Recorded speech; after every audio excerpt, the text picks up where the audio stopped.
Well, this is Tim from Your Studios. Today in this video, I'm going to show you how to join a PlayStation 5 party chat from your iPhone, and this is easy to do. We just want to get the PlayStation app and then join a party. So let's go to the Apple Store right here, and then in the bottom right, you can search for applications. Just go to the top and search for something called PlayStation app. So let's type it in. PlayStation app should pop up. And I'd suggest getting the PlayStation app and the PS Remote Play app, because you'll probably use that at some point. I use that when I'm sitting on the couch watching TV sometimes. So let's go to Open Now and open this up. And I was just watching a video clip that I had on my PlayStation. So if we're under the home screen here now, let's go back here. We can scroll on down from the top. And we should be able to see our friends list. And then messages on the left. So what we could do is just join a party under here. So tap the party icon on the top. You're going to start an open party or a closed party.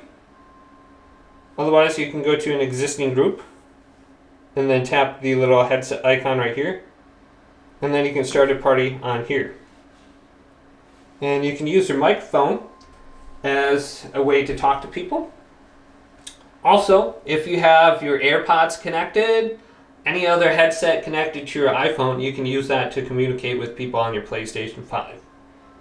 So it's very easy to do that. You can put it on the speaker mode. You can mute your own microphone right here. So it's very easy, and they'll be able to chat with you. So you don't need Discord or anything like that. You can directly connect to the party. And you got all these different options on here that you would on the PlayStation 5 as well. And then to leave, just hit the leave button. And I use this a lot, probably most, when I'm in my vehicle, driving.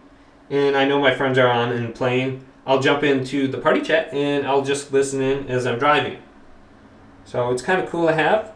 And you can watch your video clips on the app as well. So hopefully this video did indeed help you out. If it did, leave it a big thumbs up. And subscribe to my channel down below for more tech videos coming up next on Your Studios.